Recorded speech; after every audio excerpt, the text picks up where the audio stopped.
Good morning, Trailblazers. This is Padmasekhar Damodaran, leader of Chennai Admin Trailblazer community. I am happy to welcome you all for this session today. It is best practices for migration and integration. Integrating your data with Salesforce by Mr. Arun Govindan. Um, this is a safe harbor statement. If you are making any purchase decisions, research on that particular product and make sure it is generally available. If you are attending Trailblazer communities, you can see the thank you note at the front. It is kind of gratitude. Thanks to the universe for connecting us during this pandemic from different parts of the country or different parts of the world.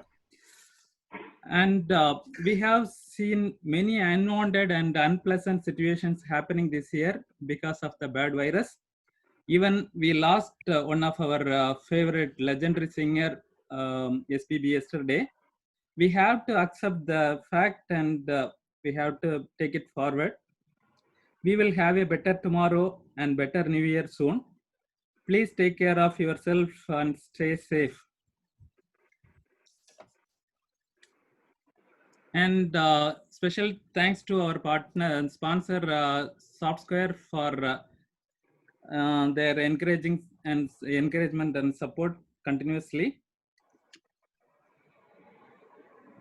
Special thanks to Mr. Andy Giri, MD of SoftSquare. And this one is if you want to help your friends or relatives, those who lost their jobs during this pandemic, please ask them to try Journey to Salesforce. It is a initiative from or by Salesforce India. It is 2 months journey. After completing the journey, there is a huge hope for them to get into the start their career in Salesforce. And about today's session, we can learn skills, but we cannot learn experience. But the wisdom from the experienced people or the masters in that particular industry will help us to give perfect and optimal solution to our customers. Today we have a wonderful speaker here. Mr. Arun is having around 15 plus years experience in the industry, and he is currently working for Demand Blue as the director of customer success. As part of giving back to the community, he has come forward for this session to give his knowledge, or he is willing to share his knowledge with us. On behalf of this community, let me welcome Mr. Arun. Welcome, Arun. Thanks, Padma. Yeah, let me stop my. So, I assume I can go ahead and start, right, Padma? Just want to confirm. Yes, please. Good morning, everyone. I hope you are able to view the updated slide now.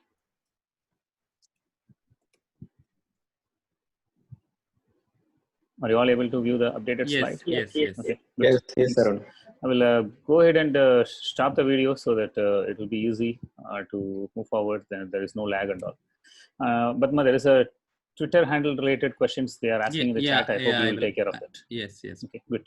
So thanks again, Padma, for the opportunity. I hope I will be able to do justice for all the trust you had with me. So, okay, thank you.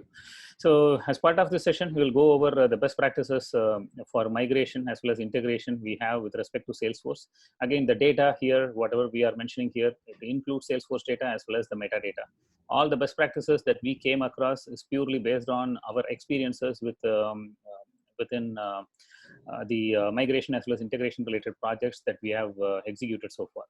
So without further delay, the forward-looking statement, like Batma explained, that there is no commercial or any motive behind this. It's purely a brainstorming as well as sharing our knowledge for the community. So feel free to attain or gain the knowledge out of it, and you should be able to do a better design for migration and integration projects. That's the whole objective. Speaker for this session, I'm Arun Govindan. I'm the Director for Customer Success with Demandblue. I'm with Demandblue for the last 14 years now. It's it's a very long journey altogether. And here is my LinkedIn profile. So in case if you feel free to add a request, feel free to do so. That's my LinkedIn profile. And I am holding the Salesforce System Architect as well as a couple of other Salesforce certifications, and also project management, PMP, as well as ITIL certified as well. Nice to meet you all via this forum. So we'll go ahead and start. Some of the key items that I'm going to handle, I've narrated here as an agenda. So the 6 attributes as part of the data migration, and 4 attributes as part of data integration, data synchronization related patterns, which is associated with the integration again, and best practices that I recommend following, or I was following based on my experience as part of migration and integration. There were 33 or 34 best practices I have provided here. So hopefully we should be able to go through all as part of the session itself. And there will be a error handling related scenario. That's also a sub menu within this best practices related. How to better handle the error handling scenarios, that will be narrated as well, and our typical Q&A session. So without further delays, the question and answer we will handle as the last one, so that we will not deviate from the scope from the session. I hope everyone is okay with it. So please write down your questions so that we'll be able to detail out as part of our Q&A session. So without further delays, we'll go ahead with the 6 attributes for a data migration. Before we start the 6 attributes, the first thing which you need to be aware is the difference between a migration as well as an integration. The most technical difference that comes between migration and integration is more of a one-time transference of data.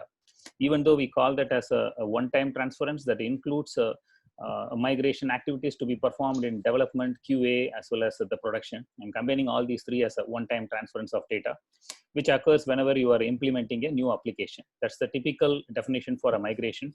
Whereas it comes to data integration, that's an ongoing transference. That's the key difference when it comes to migration as well as integration. It's an data integration is an ongoing transference of data between the applications, which keeps your business running on a day-to-day basis. That's the key difference.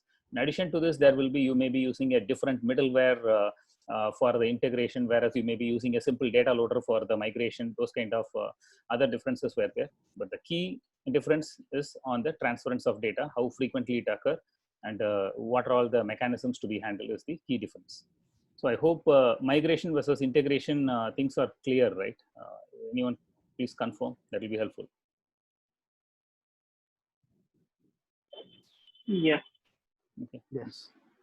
Not keeping the chat window. I will start keeping that as well, so that it will be easy to monitor what is your responses. Okay.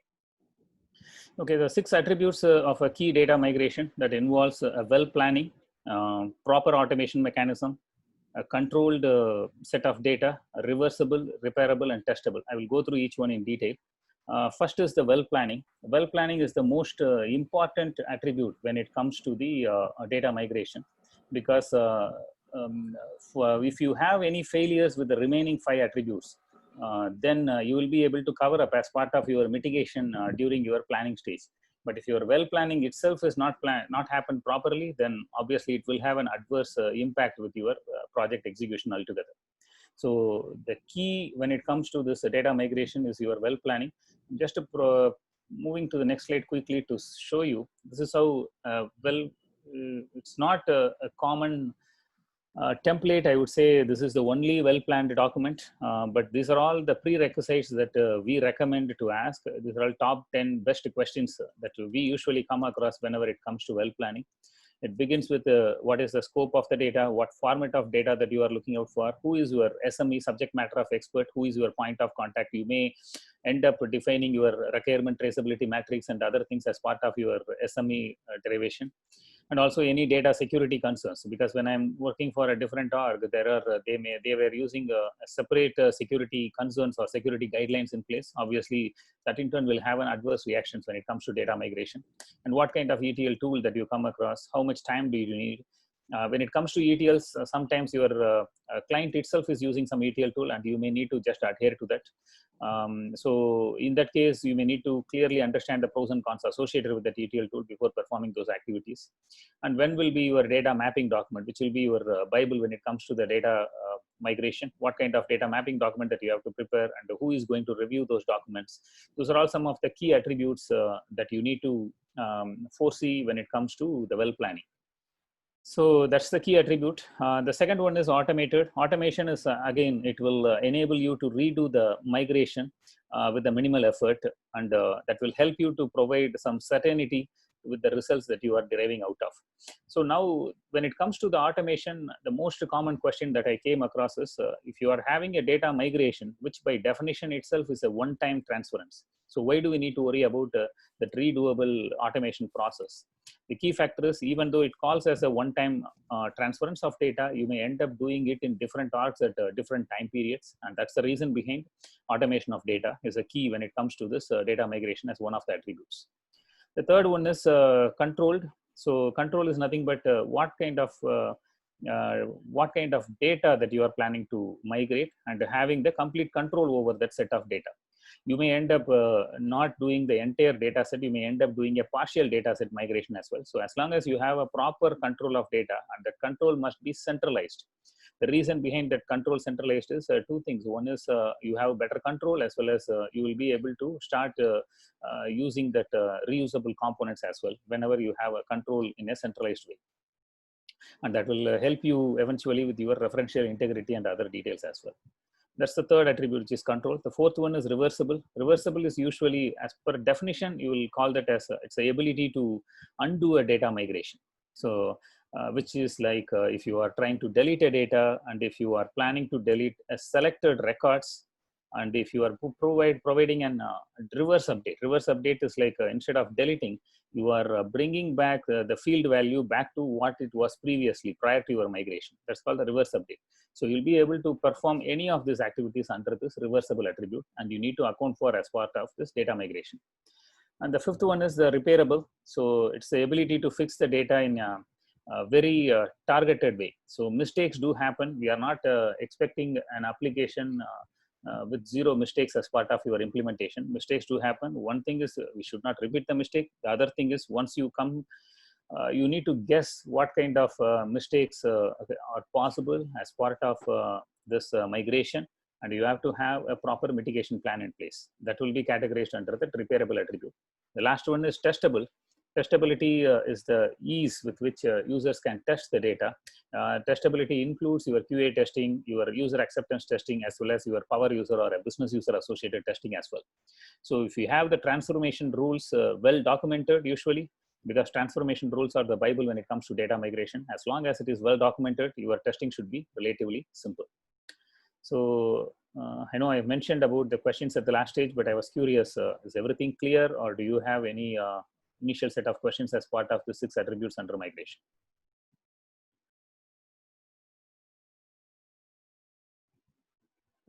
Not as of now.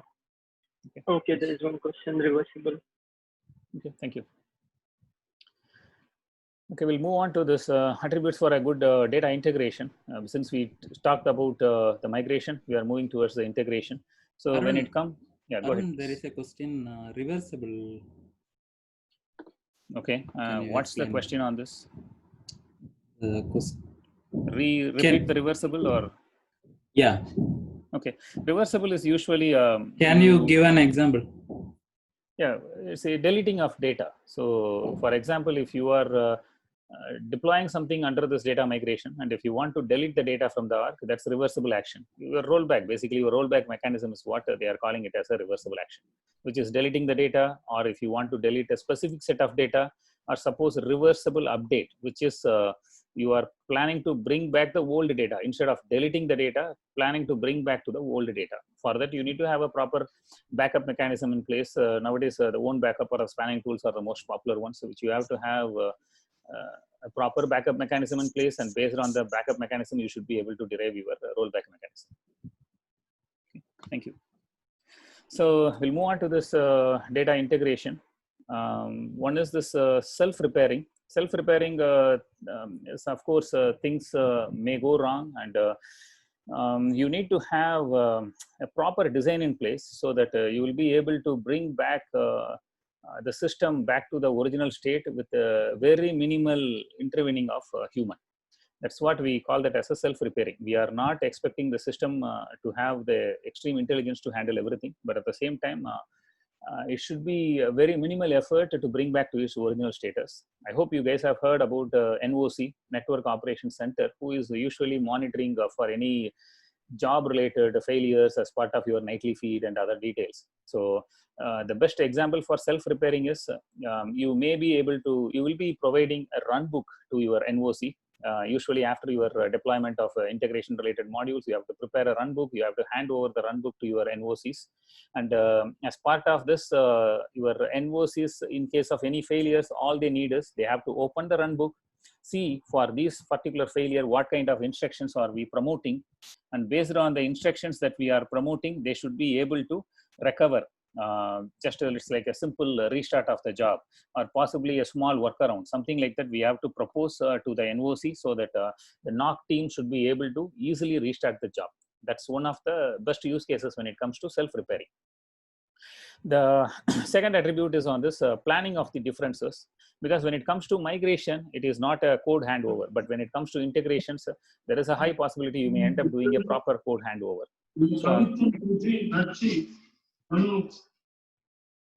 Sorry guys, but we need to mute if they are not this presentation. Okay, thanks. So when it comes to this planning differences, you may need to have a proper code handover, because you may need to deal with an ETL. You might have implemented an ETL. As part of ETL, you might have prepared a detailed code base in place, and you have to do a handover of the code base to whoever is maintaining your ETL tools in the client end. So the planning differences talks about what are all the known challenges that you came across, what are all the workarounds that you are recommending, what are all the known issues, and what kind of support mechanism that you are recommending when you are doing this code handover. Those are all the things you need to plan out for as part of planning the differences.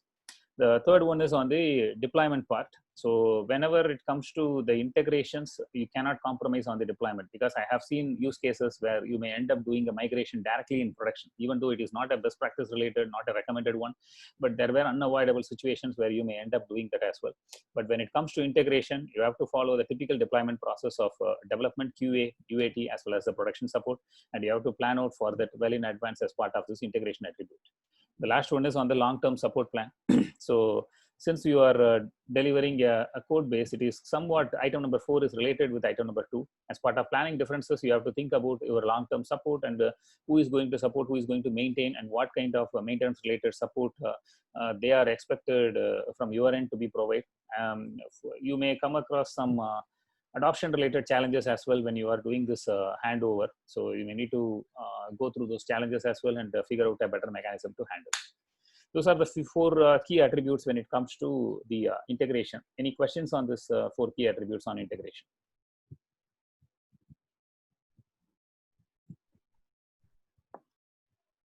Okay, we'll take that as a yes. Yes. NOC, what's the question on NOC? Oh, okay.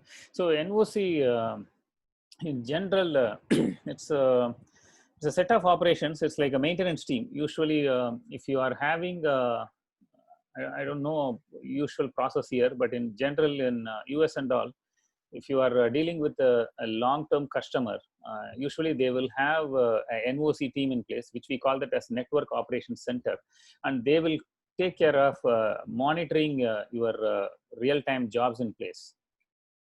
Yeah, similar to that, not run and maintenance, it's a typical maintenance team. They will take care of maintaining the nightly feed, whatever is happening, and if there are any issues, they will be able to. It is not limited only to the jobs. They will monitor your general network connection. If the server is down as well, they will be able to immediately take the corrective actions. They will try to run against their run book, and if they are not able to figure out via their run book, they will have they need to call the respective developers overnight, and they have to provide the necessary support. There will be typical SLA and associated mechanisms, and who will be supporting for that night. There will be a different chart they will be maintaining as well. It's a typical maintenance team who will take care of operation support.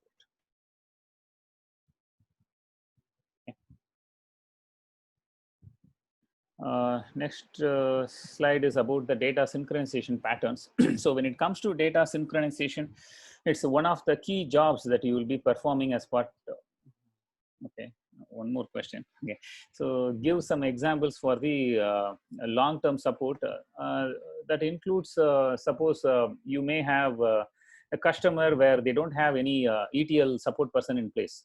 So rather than hiring someone to support your ETL tool like a MuleSoft or a Jitterbit or a Dell Boomi, instead they may hire contractors who will do support as and when required.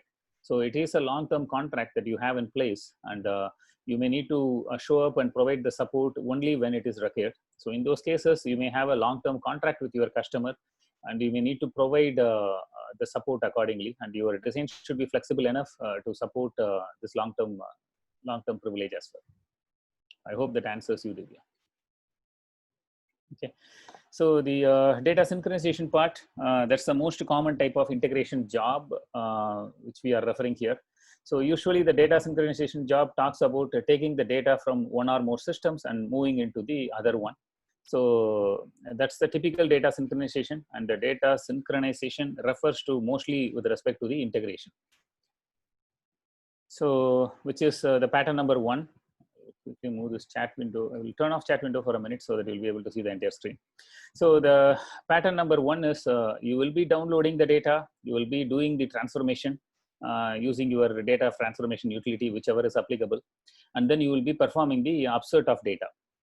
So this upsert talks about insert. If it is no record found, it is an insert. Otherwise, it will be an upsert. The challenge with this pattern is there is no specific delete mechanism as such in place. So it's a typical ETL function of download, transform, upsert. That's the simple pattern number 1. Then comes the pattern number 2, which is the wipe and load. It's similar to this previous pattern. The only difference with wipe and load is instead of download, transform, and upsert, we are performing an additional activity called delete as well. So it will be a download. You will be performing a delete of the existing data from the target arc, and then you will be doing a transformation, and then you will be performing the upsert. That will be the pattern number 2. It's more or less the same. The only advantage is you will be doing a deleting. The challenges with both the pattern 1 and pattern 2 are both should be unidirectional. It can't be bidirectional because when it comes to sync, I should have mentioned this earlier, sorry. So you will have 2 different types of sync. One is a unidirectional sync from source to the destination. Then it will be a bidirectional sync from source to the destination. And as and when a changes occur on the destination, you will move ahead with the source. So it is not recommended to have this pattern 1, which is this basic upsert no delete, or the pattern 2, which is wipe and load, as part of your bidirectional sync, because both talks about upserting on the target arc, and it is advisable to do them as part of your unidirectional sync rather than a bidirectional sync. Then the third pattern, which talks about a targeted delete. Instead of deleting everything, which will take considerable time if you are having a large volume of data, we are recommending as part of step 3 a targeted delete, which in this use case, it will be like you will download the data, you will do the transformation. As part of a targeted delete, you will delete all the data in the targeted Salesforce object that does not exist in the source. That's the difference when it comes to the targeted delete. And once you perform the targeted delete, you will be able to perform the relevant upsert operations. So that is the pattern number 3, which is typical, similar to the other 2, but the only difference is you will be performing a targeted delete. Then comes the pattern number 4, which is you will be performing the download, the transformation, the targeted delete, and then comes the step number 4, where there is a difference, which is not a regular upsert, it's an incremental upsert. As part of incremental upsert, we are setting up the date parameters here in place, which says that what is the last updated date, get the max last updated date of the source data, and based on that get date parameter, you will be providing the incremental upsert. This use case is very common where you are not worried much about your old data in place, and you are worried about specific time frame based data. For example, once you cross the month of September, you don't want the data in the month of September to be addressed as part of upsert and only the future month to be addressed, then in that case, you can use this pattern, which involves incremental upsert based on the date change and accordingly save the date. That's pattern number 4. Then comes pattern number 5, which is somewhat similar to the pattern number 4, but the only difference is while doing the differential upsert on last step, you will be doing a comparison with the source and the target. You will be applying some business rules before doing the upsert. Because in pattern number 4, you are doing an upsert based on the date range. In this case, there is no date range. You are applying some business rules in place and then performing this upsert. This is purely a use case to use case basis. You have to decide which patterns will be applicable for your application. Again, it is very hard to provide until and unless we know the entire application. And the other thing is you can apply multiple patterns across multiple objects. You may apply a pattern 1 in object number 1, and you may apply a pattern 2 in object number 2. And sometimes, depending on your criteria for that month, you can apply a pattern which is temporary for that month, and then you can apply a different pattern for the next month as well. It's a permutation combination which you can play around, and this plays a vital role as part of your planning during the integration stage.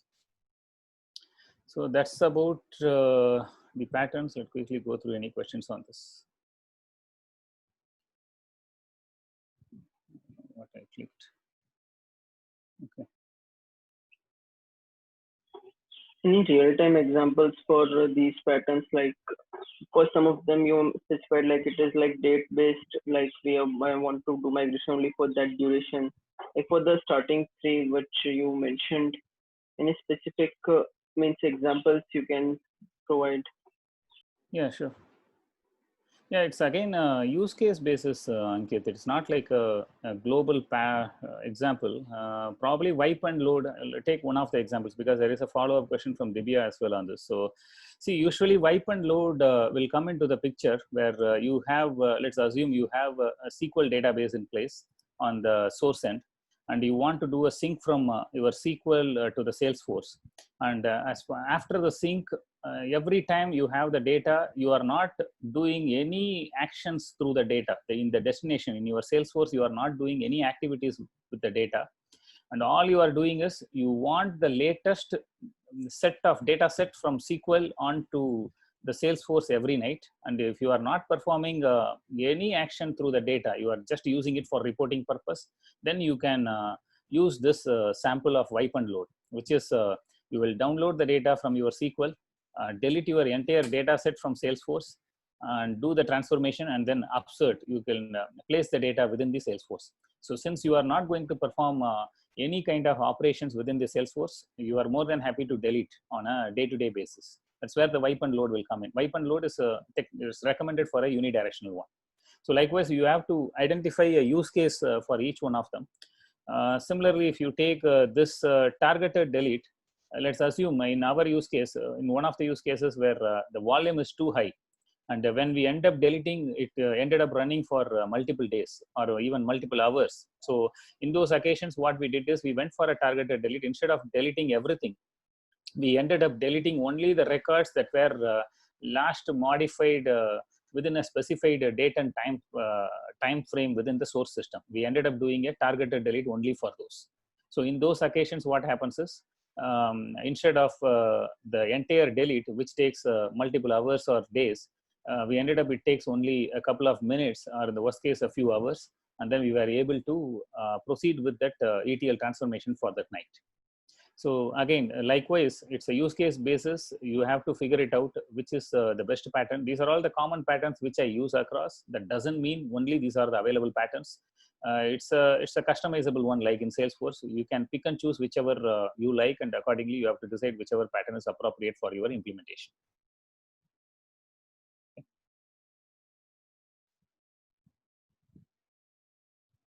Okay, and then now comes the key one, which is the best practices for migration as well as the integration. There were 33 key best practices that I came across. I will go through all of them first, and then we'll start answering your questions.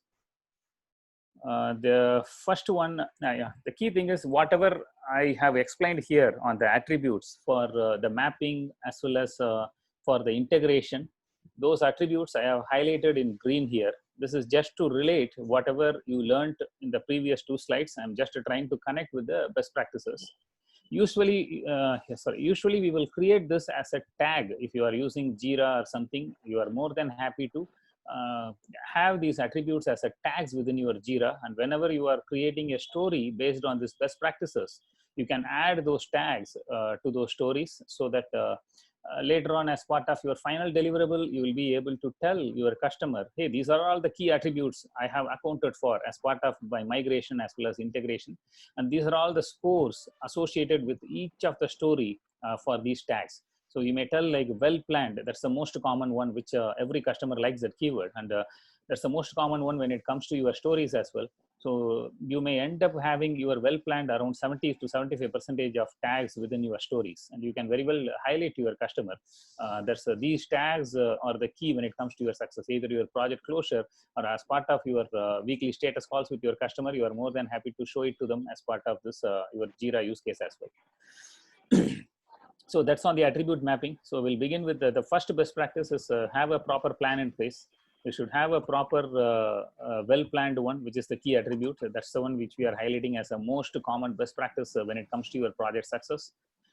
The item number 2 is to review your project charter well in advance, understand the scope, understand the assumptions, risk, mitigation for the risk, as well as in scope, out of scope. Everything should be detailed as part of the charter, as well as the following requirement detail.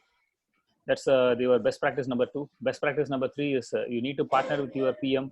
This PM is not limited only to the project manager. It's either the PM or the associated stakeholders. You need to have a proper partnership with them, so that you will be able to figure out exactly what they are conveying.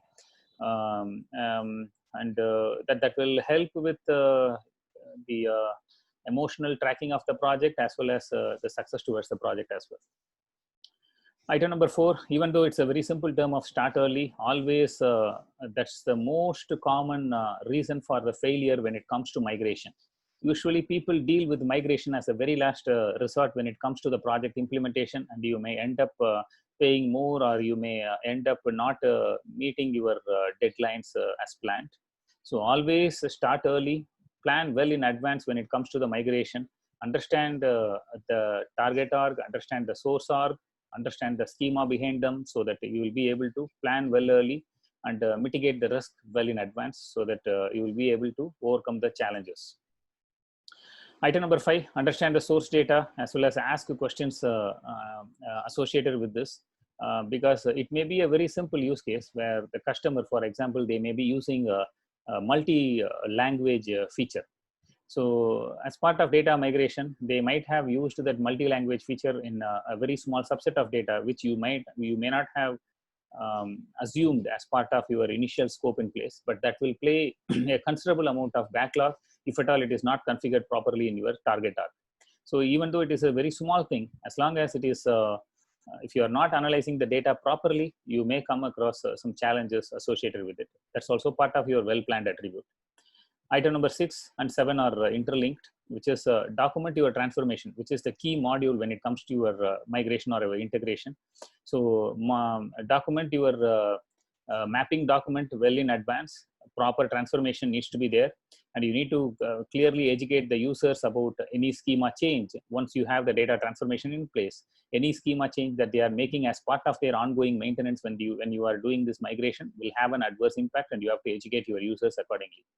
And it is always better to have a centralized data transformation, which is item number 7, so that it will be reused across as and when required. Then item number 8 is don't hard code your Salesforce IDs, because obviously it will get changed when you are moving from one org to the other, and you need to account for in the longer run. It is always advisable, do not hard code any of your Salesforce IDs as part of your migration practices. Item number 9, you have to load your data in the order of your object hierarchy, parent to the child. That is always the recommended route. If at all you are loading your child first, followed by your parent, your lookup and other associated challenges will be there. So it is always advisable to go the typical object hierarchy of parent to the child. Item number 10, This is a reverse manners. Whenever you are trying to delete child first followed by your parent, so that even if there is any dependencies involved, or sometimes even if you are having a simple lookup, obviously if it is a master detail, then there is no problem. If you are deleting, then obviously your child will get deleted. But if you are going for a lookup and if there is not much dependency over them, then obviously your child may not be deleted, and you may get um, uh, orphan child, which is not advisable. So it is always recommended whenever it comes to deleting, delete the child first followed by your parent. These are the top 10 so far. Any questions on this? Otherwise, I'll move on to the next slide.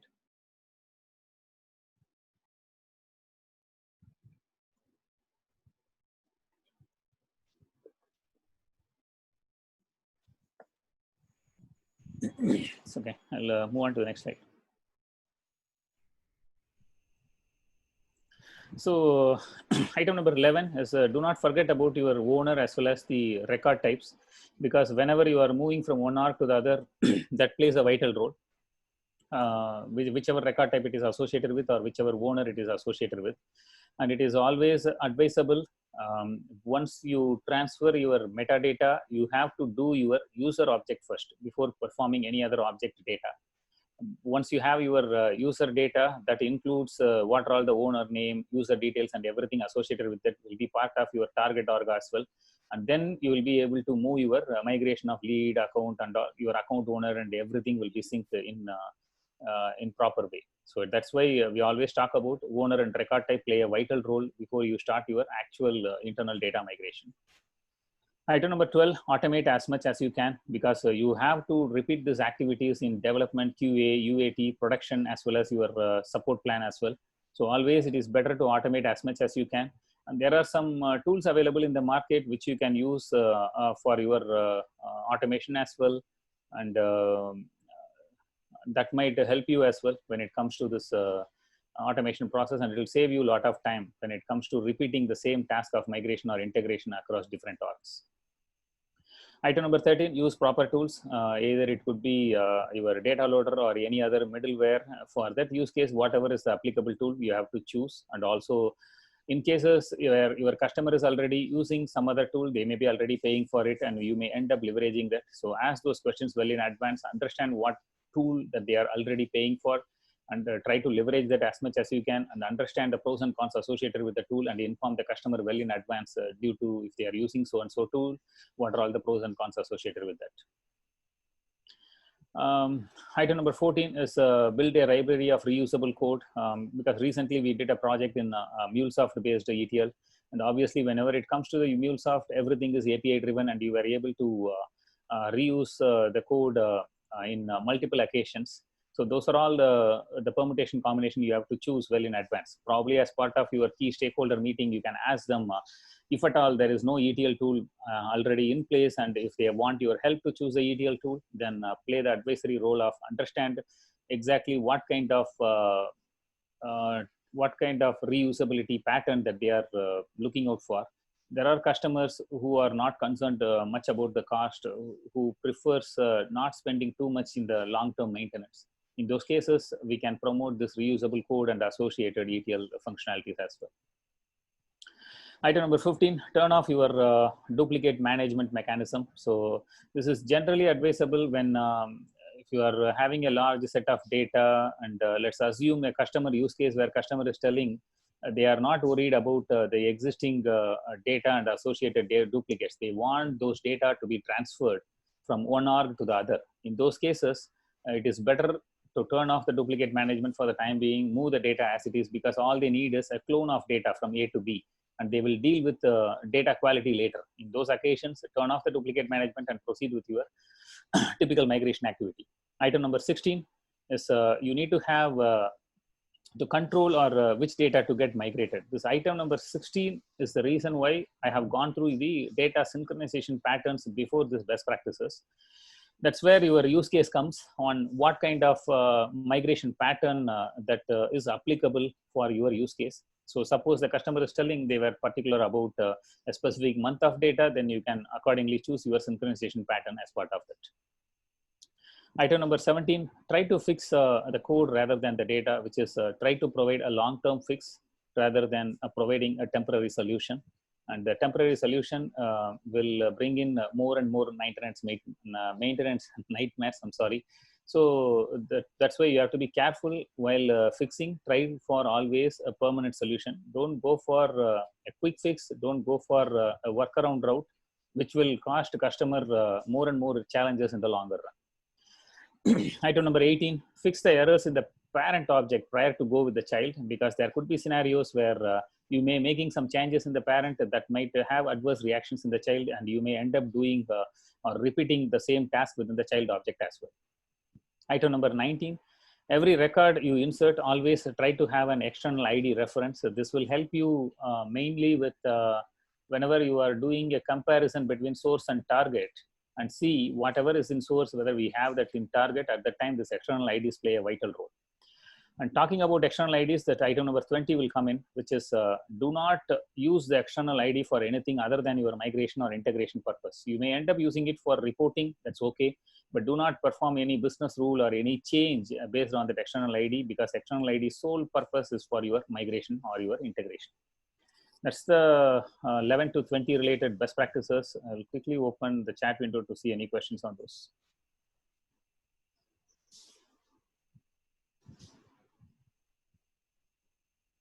Okay, Divya has to document your transformation. Okay, in this part, we can delete the schema from parent to child record. Yeah, that, yeah, it depends. Usually this transformation one is different from your delete related activities, Divya. So the transformation talks about mainly your data mapping and associated features. This is more of a business associated rule of whether you are planning to delete them or you are planning to create them. That's a separate use case altogether, but that will happen in parallel with your transformation. And use proper tools in this part. We can use yes, you can use import wizard as well. It depends on your use case. Whichever is applicable, you should be able to feel free to use them. Okay. That's on this best practices from 11 to 20. We'll quickly move on to this best practices from 21 onwards. So 21 is usually the upsert. So wherever applicable, try to leverage the upsert related activity rather than going with the insert or a blind delete, or whenever you keep on adding insert, obviously it will come across other challenges as well. There were use cases which customer wants to keep the insert. In those cases, even we strongly recommend to go for an activity history based tracking rather than going for the multiple inserts and create duplicates. So if at all the customer wants to track whatever happened prior to your insert or upsert, go with the activity history tracking enabled, so that you will be able to get a report out of it, and you can still leverage your upsert activities. Item number 22, always it is advisable to perform, to bring in your real users to perform your UAT on the data migration part, because there were multiple scenarios where the technical user from your business side were doing the UAT, and when it comes to go live, there were some challenges with the end user. So it is always advisable to use real user. In the very worst case, at least to bring in the power users. Power users are someone who are like who are the major key stakeholders, and as long as they validate your 70 to 75% of the deliverables matching the expectation, then you are on a safer boat. And always try to get the sign off before the go live. That will avoid a lot of expectations and associated legal challenges.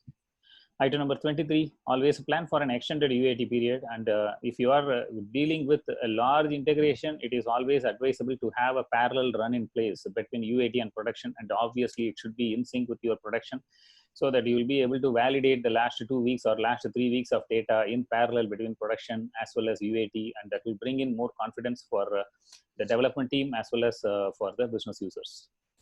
Item number 24, start always fresh for each round of QA and UAT, because whenever you are dealing with this data, like this much volume for migration or transformation, so if you are not doing a fresh round of validation, then you may end up leveraging the same old data, and you may come across more challenges as part of your production. Item number 25, log everything as and when possible, because it's a good learning curve. Sometimes we had integration projects which ran for nearly 3-4 months, and you might forget what is there, what kind of fix that you applied on week 1 as part of your integration project. So it is always better to log everything, have a proper query tracker in place, and possibly you have to create your deployment checklist as well in parallel right from day one. So that way, what are all the best practices that you came across, what are all the challenges you faced, everything will be well documented as part of your an amendment to the deployment checklist, so that you will be able to refer and you have a proper deployment checklist in place during your final migration. Item number 26, always get a cutoff date and set the expectations to the customer about the availability. So if there is a very large volume of data involved, then we have to tell the customer there is a downtime involved, and you have to set the expectations clearly to them about the cutoff date, saying from this particular cutoff date onwards, everything after that will be migrated after our go live. You have to set the expectations clearly so that customers won't be surprised later on. And if it is, if there are some unrealistic expectations from customer, feel free to educate them, so that way the project will be succeeded.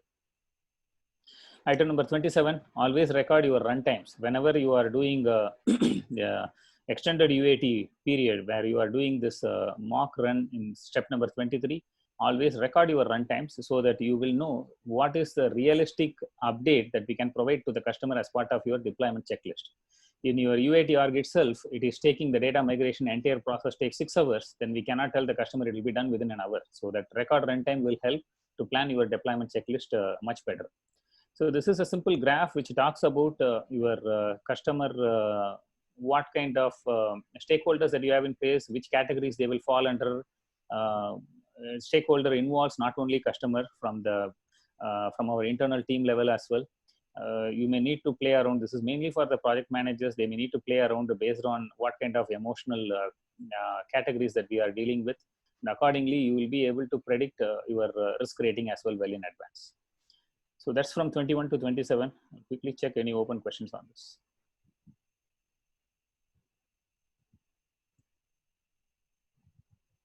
Okay. Oppo F5. Okay, so I don't know the name. Okay, so this integration tools like Jitterbit, MuleSoft, that again depends on what kind of cost associated or what kind of budget associated with your customer. So if they are having a decent amount of budget, obviously, as you are aware that MuleSoft is acquired by Salesforce already. And if you have more reusable components in place as part of ETL, then go for this MuleSoft-based implementation.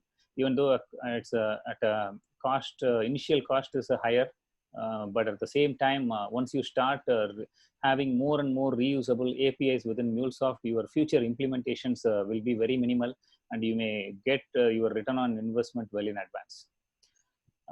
Otherwise, if you are going with a little bit less expensive tools like a Jitterbit or even a Delboomi, those are connector based. Suppose if you are having a very minimal configuration required, it's a simple 2 connectors that your customer is using between a SQL and a Salesforce, or a HubSpot and a Salesforce. And if they want a ETL tool in place in between, if it is only a 2 connectors, then you can go for a little bit less expensive ones like a Jitterbit or even a Delboomi ones.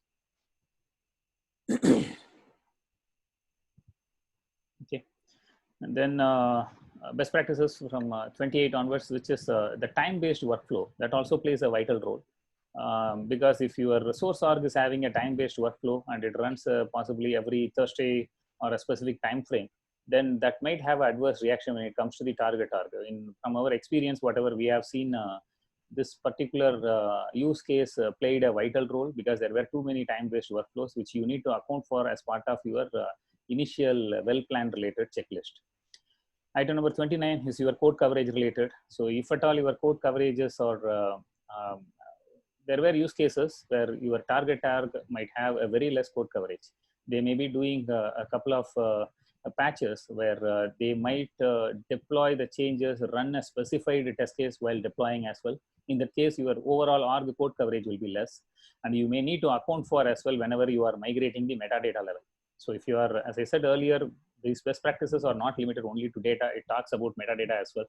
So if you are having an org where the code coverage at the org level is very less, then that might cause a lot of challenges when you are migrating the metadata, Apex related portions from one org to the other. So always as part of your checklist, check your source org code coverage. If it is less, mitigate to the customer this code coverage is less. Either they can increase the code coverage before we start, or otherwise we can include in our scope to increase the code coverage and include in your effort as well. Item number 30, reports and dashboards in your private folders. So usually this is also as part of metadata related migration. You will be able to migrate your report types and all other process builders and all other things straightforward. But when it comes to report and dashboard, if at all they were maintained in private folder, your tools like Metazoa, that's a very well known tool for doing this migration of metadata. Those tools, there were some challenges when it comes to a private folder. So in those cases, we have to recommend them all their private folders. They have to bring it back to public, and we have to migrate. And after that, from public to private, we have to change it in the target arc. Item number 31 is multiple currencies. Whenever you are involving multiple currencies feature in the source arc, but not on the target arc, you may come across some challenges. I believe I've already talked about this use case in one another example. Item number 32 is create a detailed checklist of post deployment so that you know what is there in target, what is there in source.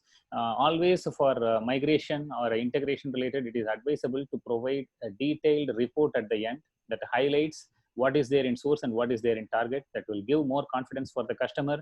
And that is one of the key deliverables that you have to provide as part of this migration or integration associated projects. Item number 33 is the other language characters. This is a very strange use case which we came across. Like yes, there were some of the Japanese or Asian characters were involved as part of the file migration, the file name related migration, and we were facing some challenges in migrating them. So you have to be careful with Unicode need to be enabled and all kind of things were there. So you need to account for those challenges as well as part of your migration mechanisms. Item number 34 is your attachment migration. If you are dealing with Lightning migration, it is a very straightforward one. From notes and attachments to the files, it is a very straightforward. You may have tools in place to take care of that. That's a straightforward one. But here I'm referring to the migration from one Salesforce org to a different Salesforce org altogether. In those cases, you have to plan well in advance, have a proper mechanism in place on how to do the migration. There were scenarios where you have a source org of Classic and target org of Lightning. In those cases, the structure of the Lightning based files migration is different, and you have to account for that as well as part of your migration. The last one is the error handling and associated tracking. We will go through that after answering any of the questions, because my following next slide is associated with this. Regarding the language related issues that you encountered, so what was the solution? Yeah, that's see, usually what we came across is like whenever we are migrating the language related in your Excel, you have to explicitly mention UTF-8, so that way that languages will be properly migrated from source to the destination. We were using data loader for that utility at the time, and as long as the UTF-8 is enabled, then you should be able to perform those activities. It's a question from Divya. In Salesforce, the code coverage will be above 80, but in migration part, code coverage will be very less or high. I'm not sure why that is the case. See, this whenever your code coverage is high in your source org, technically that will be transferred to your target org as well. So only in case if you are adding more validation rules or any changes in your org or in your code before performing that, then your code coverage may go down, and you may need to account for as part of your implementation itself. Okay, thanks. The last one is on the error handling part and associated tracking. This is again, even though it is a best practice related, you may need to be aware of different types of error handling and associated tracking, because there will be two different types of errors: job level error or the row level error when it comes to migration or integration. Job level error talks about any connectivity challenges, or if there is a change in your source schema or in your target schema. Those are all job level errors you may come across. If you are using a proper ETL tool, you may have a redo mechanism and the error log and error notification. Everything will be already in place, and you may leverage those out of box features itself. But if you are doing this via any custom thing rather than a ETL within your Apex itself, you may need to account for all this. And when it comes to row level errors, it talks about Salesforce validation level errors or Salesforce coding level errors, any Apex related errors, or a governor limit. If you are reaching a particular limit, you may need to account for those as well. The best way to handle this governor limit and all is ensure your code is not going under multiple loops, as well as understand the volume of data that you are dealing with well in advance, so that you will be able to efficiently handle the governor limit thing. And record locking as well. If you are performing an asynchronous continuous calls, and if you are performing like more than one object which are interdependent with each other, and those kind of things, record logging related possibilities might be there, which you may encounter. And again, these are all common errors which you may come across, and it is purely your best practices associated with your coding that will help you to get rid of them. That's your error handling and row level errors. Let me quickly check to see what other stripes.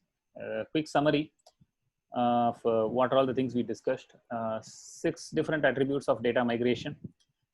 Data integration related 4 key attributes. 5 different data synchronization related patterns.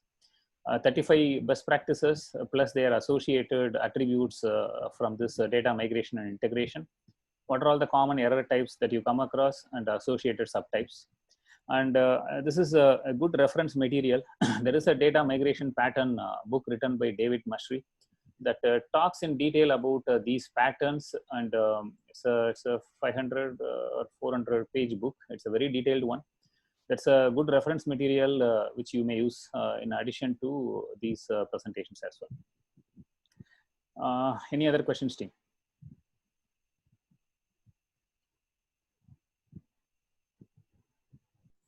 You may unmute and ask.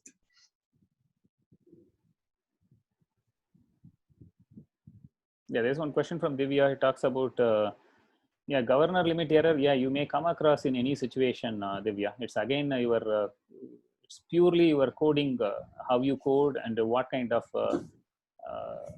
issues that you have created in your code is the one which is the primary. The asynchronous is one common use case which it comes across for row locking related errors, but governor limits are something which you need to foresee well in advance, and your code should be proper in your Apex thing to come across this or to overcome this. There is another question. Yeah. Jitterbit versus Delboomi, again, it's very hard to choose between these two. The one common use case which I came across is the discounting factor. So in my experience, whenever Jitterbit and Delboomi both are involved in the proposal stage, then as long as they are aware the competitor is Jitterbit or the competitor is Delboomi, they may provide more discounts to acquire the account. That is one key difference. And the other thing is the connector related cost associated with them. So Jitterbit, whatever I have experienced, is a bit cheaper when compared to Boomi. But again, it is very hard to tell which one to choose between these two. It's purely your use case and your customer convenience while during the demo. Usage wise, I haven't seen much of a difference between those two. Both the use cases, whatever I came across, is a typical connector ETL thing, and both supports error handling, error notification, default mechanisms, or a retry once in place. I personally felt Jitterbit is a little bit lightweighted when compared to the Boomi. That's again a personal preference. Okay. Anything else, team?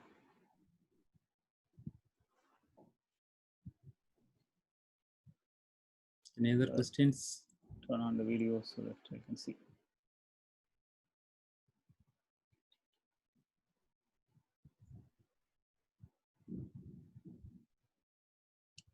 Okay, looks like we're done. Yeah. Thanks everyone. Thanks for your time. It's a very good session in place, and thanks again for the opportunity, Padma. Yeah, it is really wonderful session, Anand. Thank you so much. Hope each and everyone here learned many new things. Your presentation really shows the amount of knowledge, experience you are having, and your role as a customer success director. We will definitely come to you for another session as a speaker for our community. Sure. And thank you each and every participant here joining from different parts of the state, different parts of the country, from San Francisco, Australia, and Singapore. It's really satisfied to see people are connecting from different parts of the world, from different time zones and all. This is our 13th session in the last 10 months after we started this group in November last year. We are planning to do 4 or 5 more sessions by the end of this year. I will send the notifications. Please do join that sessions also. We will announce the October session by next week. Please join that also. Let us all grow together. Take care. Thank you so much. Bye-bye. Thanks, everyone. Have a nice rest of the day.